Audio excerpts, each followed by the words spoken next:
Hooty hoo, all my stock market gamblers. Welcome today. It's Wednesday. What do we got going on? Well, the Dow's up about 100, the NASDAQ and S&P kind of flat, so not really a lot going on. Now, we had that big drop yesterday. Now, I talked about the gaps that I wanted to see them get filled, and one of the gaps got filled, but there's still another gap below that I would like to see get filled before I start to buy the market. And if we really get a flush, we could come all the way down to the 200-week moving averages for the S&P and the NASDAQ.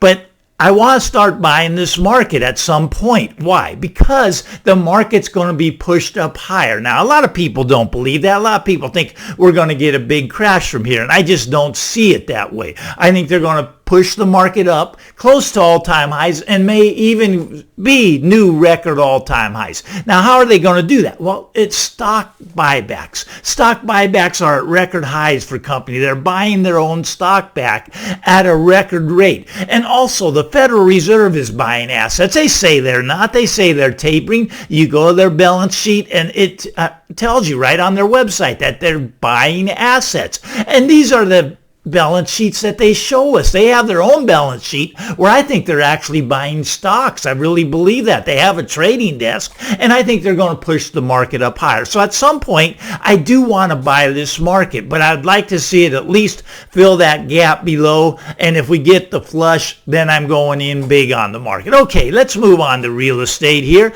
Now, mortgage applications for new home purchases. Well, they've dropped. They just kind of vanished. The buyers have vanished. The demand has gone away. Why is there no demand? Well, because it's unaffordable. But mortgage applications have dropped to a 6-year low. Okay, so we know the buyers, the buyers are just, they're not there. They're disappearing.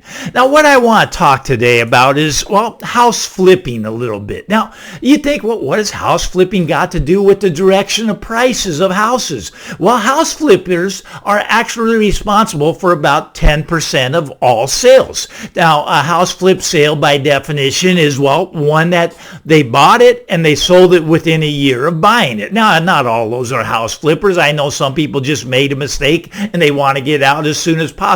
But house flippers, that they buy it and they sell it within the year. That's my definition of a house flipper. Now, you get those TV shows, right? I mean, the house flipping shows where they make it all look glamorous and they make all that money. And this has brought so many people into house flipping, right? So there's more and more house flippers because they watch the TV show and everybody makes money on the house flipping shows. You know, the other show I like that, what is that? Millionaire Real Estate Agents. Anyways, you would think that I'm a real estate agent, and you'd think all we do is drive around in big fancy cars and cash checks for $100,000. That's what they do on the show. It's really, some of these shows that are kind of staged. For example, I knew a girl that once she was portrayed as one of the buyers of a $20 million house. Well, she worked as a bartender up in San Francisco. She didn't have no $20 million or anywhere close to it.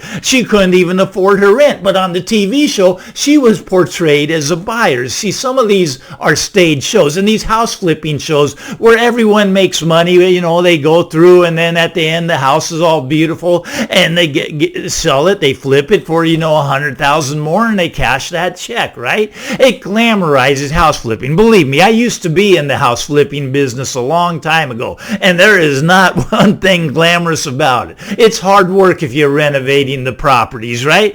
I mean, just the headaches that come with that, the unforeseen expenses there are. So house flipping it's a dirty business, but it is a big part of the housing market. Anyways, 10% overall. Now, many states are as high as 20%. For example, the state of Arizona has 20% of their sales are house flippers, right? Okay, so house flipping is a big part of the business.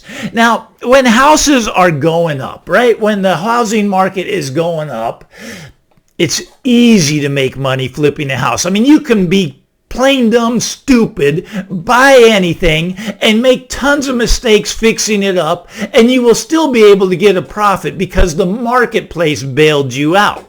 Now, when the market is going down, like it's starting to do right now, a lot of house flippers are going to lose their ass. I'm telling you, they will. No, I've been there.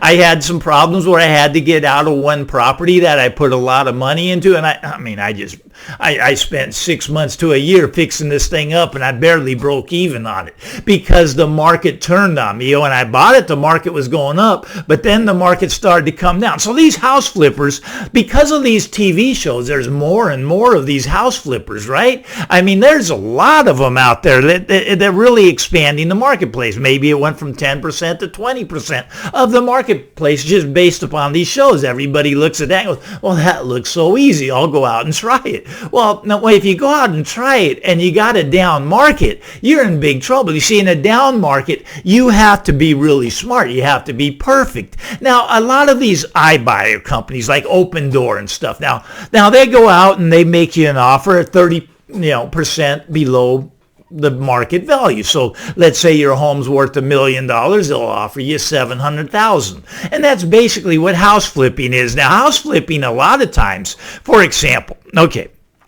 house flipping a lot of times is not actually flipping the house. Now, there's different stages. Some people, they buy the property, they renovate it, they sell it, or they make it into a rental. Okay, that's the basic pattern. But a lot of house flipping, a lot of the wholesalers, they never touch the house. What they do is they go out like an iBuyer, like Open Door, and they go out and make people offer. They run little ads. They put up signs on, street poles, and they say, we buy houses for cash, all cash buyers. Okay, well, what they do is they go out and they find people. They're like the bird dog. They're going to find the person, and they're going to lock up the deal. So let's say you got someone that has a house that's worth $1 million, and they're dumb enough to take $700,000 for it. Well, you go out and you have them sign the contracts, but you then take your contract and you assign your contract to someone that wants to do the work, that wants to flip the property. So a lot of wholesalers don't actually flip houses.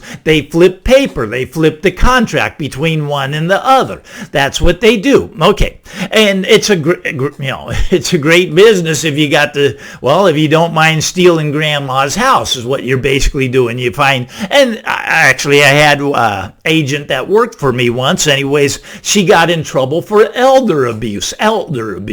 Okay, so there's an elderly gentleman. He had a property, and anyways, someone came to the elderly gentleman and they made him an offer to buy it, and the elderly gentleman said, hey, that's great. So she facilitated the deal. Well, she got sued. The judge reversed the decision. The elderly gentleman got his house back, and it's because his children got involved. The children get very upset when you steal their father's house, and that's basically what they were doing. So you got to be careful of these things when you're making these low ball offers. $1 million house, you come in $700,000. That person's over 60 years of age, and they decide they don't want the deal. Even after the deal's done, the judge will reverse it on elder abuse. It's crazy how that all happens, but you don't want to take advantage of people. You really don't, but that's what a lot of these wholesalers do. If you're a wholesaler, I don't mean to offend you, but you have to make money. You're providing a service. A lot of people get behind on their mortgage payment, and they have no other way out. They have no way to catch up on the payment, and the bank's going to take the property back. So if they still have equity in the house, then you can go to find one of these people like an iBuyer, like Open Door, and they will give you a cash offer, and they will close that within a week because they have a pool of cash buyers that they can flip that to. Well, actually, Open Door doesn't work that way, but that's what wholesalers do. They will flip the contract to someone that wants to rehab the property, and they make money by flipping that contract. Maybe they pick up $10,000, $20,000. Maybe the guy rehabs the property and he picks up $50,000 or $60,000, and everybody's happy. Okay, but it's a process.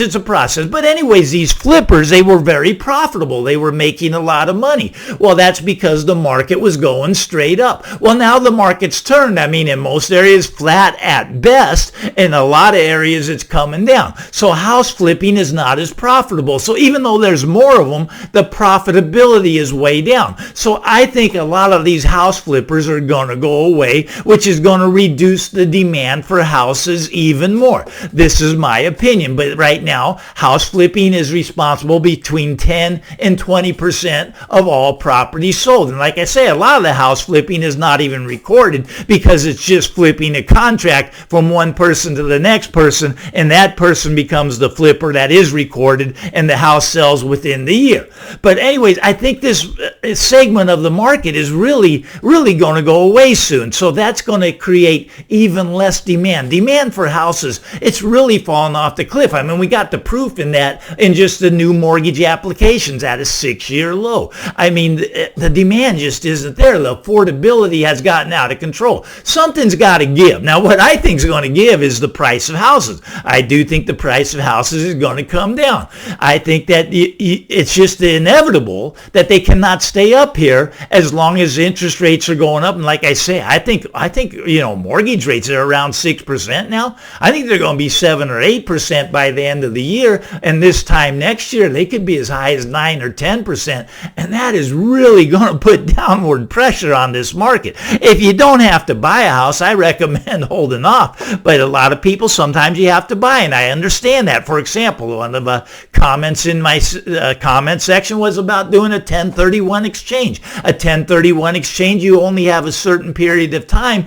before you have to buy your property. It means you had a rental house, you sold that rental house for a profit, and you don't want to pay the taxes, so you 1031 exchange into another property, and you have to do it within a certain period of time. So that person has to buy a house. They would love to sit on the money and wait, but they don't have that, that possibility. Otherwise, they'd have to pay the capital gain on their rental house that they sold, and they don't want to do that, so they're buying another property. And there's a lot of reasons. Maybe you get relocated, right? And then you have to buy another property. There's a lot of reasons that people have to buy another property. But if you can wait, if you can hold off, I'm pretty sure that you're going to get a lot better bargain this time next year than what you're seeing right now. I mean, this is just starting. This is just starting to play out. I mean, things are just starting to come down. And I think it's just going to accelerate, and we'll see where we are a year from now. Hopefully you like this little rant today. I'm Tall Mike. If you did, thumbs up for me. Why not? It's Wednesday. Get out there, everybody. Have a great Wednesday. We'll talk again real soon. Bye-bye now.